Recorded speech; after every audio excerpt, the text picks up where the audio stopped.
So friends, school life छोड़े हुए 30 से 35 साल हो गए हैं और आज 30-35 सालों के बाद जो है कोशिश करने जा रही हूँ अपनी कुछ पोइम्स को याद करने की, रिकॉल करने की, जो कि स्कूल लाइफ में सीखी होंगी, पढ़ी होंगी या पढ़ते पढ़ते ही कहीं याद हो गई होंगी। सो कोई 3rd क्लास की रहेगी, कोई 7th की रहेगी, कोई 10th की रहेगी। तो सबसे पहले जो मैं आपको पोइम सुनाने जा रही हूँ या कोशिश करूँगी सुनाने की, वो है क्लास 10th की हिंदी की पोइम रामधारी सिंह दिनकर की। सो बहुत बड़े पोइट थे ये।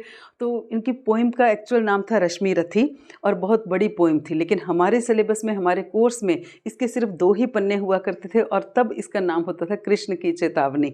सो कोशिश करूँगी, महाभारत का सीन है, आप सब ने देख रखा है कि जब पांडवों ने जो रिक्वेस्ट करी थी कौरवों से कि भाई हमें अपना हिस्सा दे दो, लेकिन कौरवों ने उसके लिए मना कर दिया, दुर्योधन ने उसके लिए मना कर दिया और फिर कृष्ण उनने उनको क्या चेतावनी दी थी। युद्ध से पहले का ये सीन है, तो कोशिश करूँगी याद करने की। तब मुझे बहुत अच्छे से आती थी, अब मुझे याद नहीं कि कितनी मैं बोल पाऊँगी या नहीं बोल पाऊँगी। चलिए कोशिश करते हैं। वर्षों तक वन में घूम घूम, बाधा विघ्नों को चूम चूम, सह धूप धाम पानी पत्थर, पांडव आए कुछ और निखर। सौभाग्य न सब दिन सोता है, देखें आगे क्या होता है। मैत्री की राह बचाने को, सबको सुमार्ग पर लाने को, दुर्योधन को समझाने को, भगवान हस्तिनापुर आए, पांडव का संदेशा लाए। दो न्याय अगर तो आधा दो, पर उसमें भी यदि बाधा हो, तो दे दो केवल 5 ग्राम, रखो अपनी धरती तमाम। हम वही खुशी से खाएंगे, परिजन पर असीना उठाएंगे। दुर्योधन वह भी दे न सका, आशीष समाज की ले न सका। उल्टे हरि को बांधने चला, जो था असाध्य साधने चला। हरि ने भीषण हुंकार किया, अपना स्वरूप विस्तार किया। डगमग डगमग दिग्गज डोले, भगवान कुपित होकर बोले। जंजीर बढ़ा अब बांध मुझे, हाँ हाँ दुर्योधन बांध मुझे। हितवचन नहीं तूने माना, मैत्री का मूल्य ना पहचाना। ये मैं भी अब जाता हूँ, अंतिम संकल्प सुनाता हूँ। याचना नहीं अब रण होगा, जीवन जय या कि मरण होगा। टकराएंगे नक्षत्र निखर, बरसेगी भू पर वहनी प्रखर। फणशेष नाग का डोलेगा, विकराल काल मुख खोलेगा। थी सभा सन्न सब लोग डरे, चुप थे या थे बेहोश खड़े। केवल 2 नर न अघाते थे, धृतराष्ट्र विदुर सुख पाते थे। तो ये रही पोइम। हो सकता है कुछ लाइंस मैं बीच में भूल गई हूँ, मुझे याद नहीं है। भगवान कृष्ण जब कौरवों के पास गए थे, दुर्योधन के पास गए थे कि भाई पांडवों को उनका हिस्सा दे दो, खुशी खुशी रहो, भाई भाई बन के रहो। तो जब ये शांति दूत बन के भगवान कृष्ण गए थे, तब की ये सीन था, तब का सीन था। लेकिन पोइम बहुत बड़ी है, हमें सिर्फ इतनी ही सी थी। बताइएगा कैसी लगी और मुझे कितनी याद है। अगर आप में से किसी को याद है ये पोइम तो ज़रूर बताना है। अब इसी पोइम का एक जो है छोटे लेवल कैसे छोटा आएगा, वो है क्लास 5th की पोइम, जो कि मैं बहुत अच्छे से सुनाती थी। मतलब स्कूल में कोई फंक्शन होता था, स्कूल में कोई गेस्ट आते थे, कभी वही हमारी कोई इंस्पेक्शन हो रही है या कोई और प्रोग्राम स्कूल में हो रहा है, बाहर से कोई गेस्ट आ रहा, तो सबसे पहले मेरा नंबर होता था कि मैंने ये पोइम जो है बोलनी होती थी। तो क्लास 5 की 4th या 5th क्लास की ये पोइम रहेगी। तो स्टोरी वही है कौरवों और पांडवों की, लेकिन देखो कैसे उसका लेवल ना छोटे प्राइमरी स्कूल के लेवल की ये पोइम हो जाती है। कोशिश करती हूँ, अब इसमें इसका नाम क्या था वो मुझे याद नहीं है, कोशिश करती हूँ। कौरव 100 थे, पांडव 5, सगे भाइयों की संतान। पांडव वीर धर्म के रक्षक, कौरव को था धन अभिमान। कौरव राजा दुर्योधन ने सब कुछ छल से बल से जीता। 5 ग्राम जब नहीं दिए, तब कृष्ण कही अर्जुन से गीता। कुरुक्षेत्र में महाभारत का घमासान तब युद्ध हुआ। कौरव दल का नाश हुआ और कुरुक्षेत्र सुनसान हुआ। भाई बंधु मरे सब साथी, दुर्योधन भीम ने मारा। सत्य धर्म का राज्य हुआ, फिर पाप पुण्य से निश्चय हारा। तो ये रही पोइम। इसका मैं कोई भी वर्ड भूली नहीं हूँ, ये मुझे अच्छे से याद है। एक और चाचा नेहरू की पोइम होती थी जो मैं बहुत बोलती होती थी असेंबलीज़ में। एक्चुअली होता क्या था, प्रेयर तो होती थी छोटी प्राइमरी स्कूल में, एक बाल सभा होती थी। अगर आप में से याद हो, जैसे आजकल हमारी हाउस असेंबलीज़ होती है ना, हाउस के सारे बच्चे इकट्ठे होकर के असेंबली करते हैं, तो तब होती थी बाल सभा, शनिवार को लगती थी शाम के समय, मीन्स छुट्टी से पहले। तो उसमें हम ये पोइम्स बोलते होते थे, तो बोलते बोलते जी वो पोइम्स याद हो जाती होती थी। ऐसे बहुत सारे बच्चे थे, मैं अकेली नहीं थी, बहुत बच्चे बोलते थे पोइम्स। एक चाचा नेहरू की पोइम थी, चाचा नेहरू अमर रहें, सब मिल बोलो अमर रहें, वो मुझे भूल गई है अभी, उसका अगला पार्ट मुझे याद नहीं आ रहा है। और अब जो मैं अगली पोइम आपको सुनाऊंगी वो रहेगी क्लास 10th की ही पोइम थी, जयशंकर प्रसाद की। मतलब इतने बड़े बड़े पोइट होते थे, मतलब क्या आनंद आ जाता था पोइम्स पढ़ने में। तो मैं शौकिया तौर पे ही बिल्कुल, मीन्स अभी क्लास 10th शुरू नहीं हुई थी, लेकिन अपनी सिस्टर की, जैसे मेरी दीदी बड़ी क्लास में होती थी ना, तो उनकी बुक्स रखी रहती थी, तो वैसे ही क्लास शुरू होने से पहले हम पोइम्स पढ़ते रहते थे। इतना आनंद आता था क्योंकि तब हमारे हाथों में मोबाइल नहीं होते थे। तो मुझे याद है वो पोइम, उसकी सिर्फ 4 लाइनें सुनाऊंगी मैं आपको। तो वो देश प्रेम से ओत प्रोत जो कविताएं होती थी ना, जिनको पढ़ के एकदम से जोश आ जाता था, देश प्रेम की भावना जागृत हो जाती थी, वैसी पोइम है। तो मैं सुनाने की कोशिश करती हूँ। जयशंकर प्रसाद की पोइम है। हिमाद्रि तुंग श्रृंग से प्रबुद्ध शुद्ध भारती, स्वयं प्रभा समुज्ज्वला स्वतंत्रता पुकारती, अमर्त्य वीर पुत्र हो दृढ़ प्रतिज्ञ सो चलो, प्रशस्त पुण्य पंथ है बढ़े चलो बढ़े चलो। ये तब की पोइम होगी जब शायद देश को तैयार किया जाता था कि भाई हमें स्वतंत्रता चाहिए, तो हमें स्वतंत्रता के लिए लड़ना पड़ेगा, आज़ादी के लिए लड़ना पड़ेगा। हिमाद्रि तुंग श्रृंग से मतलब हिमालय पुकार रहा है, जैसे कि तुम जागो, देश के जो जवान हैं, देश के जो लोग हैं, उनको जगाने की कोशिश कर रहा है। और उनको अपनी, जैसे होता है ना कि अपने अंदर की एबिलिटी को पहचानो कि तुम क्या हो।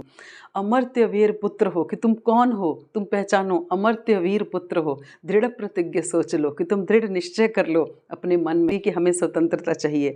अमर्त्य वीर पुत्र हो, दृढ़ प्रतिज्ञ सोच लो, प्रशस्त पुण्य पंथ है बढ़े चलो बढ़े चलो। कि आपके सामने तो रास्ता खुला पड़ा है, बढ़े चलो बढ़े चलो, तो पीछे नहीं हटना, इस स्वतंत्रता की लड़ाई में आगे बढ़ो आगे बढ़ो। तो इसलिए मैं बोलती हूँ हिंदी मेरा फेवरेट सब्जेक्ट होता था, जो इतना नेचुरली मुझे आ जाता था ना। और आजकल के बच्चों को जब मैं देखती हूँ कि हिंदी के लिए एक्स्ट्रा एफर्ट लगाने पड़ते हैं, सो आप लोग कितने अग्री करते हैं वो ज़रूर बताना। कि आजकल के बच्चों में जैसे इंग्लिश नेचुरली आती है ना, हमें हिंदी नेचुरली आ जाया करती थी, मुझे ऐसा लगता है। इंग्लिश तो हमने 5th क्लास में ABC स्टार्ट किया था, सोचो हमारा लेवल। तो ये रही। अब मैं आपको एक फ़नी पार्ट सुनाती हूँ। जब मैं थी ना 7th 8th क्लास में, 7th में रही होंगी, तो एक ये संस्कृत का दोहा था, मुझे याद आ गया। मैं बार बार ना इसको अपनी दादी के सामने बोलती होती थी, इस दोहे को। अब मैं बताती हूँ क्यों बोलती थी, पहले आप दोहा सुनिए। माता शत्रु पिता वैरी, येन बालो ना पाठते, ना शोभते सभा मध्य हंस मध्य बको यथा। अब ये है संस्कृत का, इसका मीनिंग क्या है। माता शत्रु पिता वैरी, कि वो माता अपने बच्चों की शत्रु होती है और वो पिता अपने बच्चों का दुश्मन होता है। कौन कौन से माता पिता अपने बच्चों के दुश्मन होते हैं? अब ये बाद की बात है, अभी बताती हूँ कौन से माता पिता, इस दोहे में क्या लिखा है।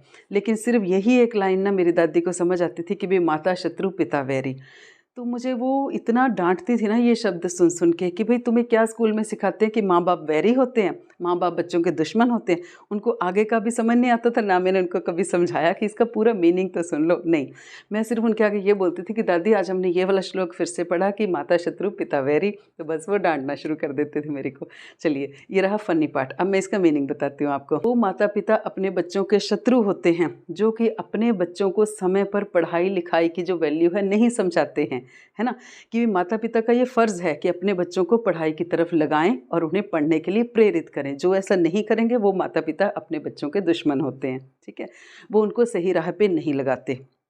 क्यों? क्योंकि ना शोभते सभा मध्य हंस मध्य बको यथा। कि भाई जो जो अनपढ़ व्यक्ति है वो बिल्कुल ऐसे ही सभा में शोभित नहीं देता। कैसे? हंस मध्य बको यथा, कि जैसे एक हंसों के झुंड में एक जो बगुला होता है ना, जैसे लगता है, वैसे ही जो है वो पढ़े लिखों की सभा में एक अनपढ़ व्यक्ति लगता है। एक और मैं आपको श्लोक सुनाती हूँ। ये संस्कृत का श्लोक है, मुझे अच्छे से याद है, 6th या 7th क्लास का रहा होगा। पुस्तकस्था तू या विद्या पर हस्तगतम धनम, कार्यकाले समुत्पन्ने नासा विद्या नाता धनम। कि भी पुस्तकों में पढ़ा हुआ ज्ञान, पुस्तकस्था तू या विद्या पर हस्तगतम धनम, पुस्तकों में पढ़ा हुआ ज्ञान या जो हमारी पढ़ाई है ना, और दूसरों के हाथ में रखा हुआ पैसा जो है, हमारा पैसा पर दूसरों के हाथ में है ना, हमारे हाथ में नहीं है, ठीक है। ये दोनों ही चीज़ें ऐसी हैं, बिल्कुल काम नहीं देती। कि भाई आपके दिमाग में तो कुछ नहीं, आपको आता जाता कुछ नहीं, लेकिन किताबें आपने ढेर सारी इकट्ठी करके रखी हैं, है ना। पुस्तकस्था तू या विद्या पर हस्तगतम धनम, कार्यकाले समुत्पन्ने नासा विद्या नाता धनम। कि जब ज़रूरत पड़ेगी, जब वो समय आएगा जब आपको अपनी बुद्धि की, अब उस विद्या की ज़रूरत रहेगी, तो वो बिल्कुल आपके काम नहीं आएगा, क्योंकि आपने तो पढ़ नहीं रखा, वो तो सिर्फ बुक्स में ही है। और ना वो उस टाइम दूसरे के हाथ में जो पैसा है, जब आपको ज़रूरत पड़ेगी, ना वो काम आएगा, और ना ही जो बुक्स में पढ़ा हुआ ज्ञान है वो काम आएगा, क्योंकि आपने अपने ब्रेन में तो उसको लिया नहीं, बुद्धि में तो है नहीं वो, ठीक है। तो ये कुछ ऐसी पोइम थी जो अपनी थी, उर्दू की पोइम थी, वो तो मैंने कल सुना ही दी है आपको। और जिसने मिस किया है उसके लिए फिर से मैं 2 लाइनें फटाफट बोल देती हूँ कि फिर कंप्लीट हो जाएगा। हिंदी की पोइम्स होगी, देश प्रेम की पोइम होगी, संस्कृत के दोहे हो गए, और साथ साथ चेप देते हैं एक उर्दू की पोइम भी, ठीक है। पसंद आए तो ज़रूर लाइक करना। तो पोइम है बच्चा, 10th क्लास की उर्दू की बुक में हमारी पोइम होती थी ये। तो पोइम कैसे चलती थी कि ऐ कि अपने साथ घर भर की खुशी लाया है तू, इस वतन की याद में रोता हुआ आया है तू, कौन सी दुनिया है खंदा याद आती है तुझे, रोने वाले याद किस किस की रुलाती है तुझे। छोटी सी मैंने आपको स्टैंजा सुनाया, बाकी लंबी पोइम थी। तो चलिए जी, आज तो आनंद आ गया है पोइम्स बोल करके। सोच सकती हूँ कि भी आपको भी ज़रूर आनंद आया होगा। तो अगर आपको भी पोइम याद है तो 2 लाइनें ज़रूर उसकी लिख देना कमेंट में। और अगर मेरी बोली हुई पोइम्स में आपको लगता है कि आपने भी ये पोइम्स पढ़ी हैं, तो ज़रूर जो कमेंट तो कर ही देना कि हमने भी ये पोइम्स पढ़ रखी हैं। तो ऐसे नहीं, बहुत सारी और पोइम्स मुझे याद हैं, लेकिन मुझे अभी इतना नहीं श्योर कि भाई मैं उनको पूरी तरह बोल पाऊँगी या नहीं बोल पाऊँगी। सो चलिए फिनिश करते हैं। आज हमारा 9th एपिसोड रहेगा, कल को हमारा रहेगा 10th एपिसोड। तो कल को ये जो हमारा 10 वीडियोस का चैलेंज था, इसका अंतिम चरण रहेगा। सो कल को इसका समापन करेंगे, तो समय पर सब लोगों ने आ जाना है। तो जो है समापन कर देंगे, फिर करेंगे एक अगला चैलेंज स्टार्ट।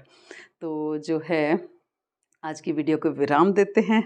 तो अगर वीडियो पसंद आई हो, पॉइंट्स मेरी पसंद आई हों, तो ज़रूर से लाइक करना है वीडियो को, कमेंट ज़रूर करना है, और हमारे चैनल को सब्सक्राइब भी करना है। Thank you very much to you all for watching. बने रहिए, देखते रहिए हमारा चैनल, और अभी के लिए thank you very much to you all.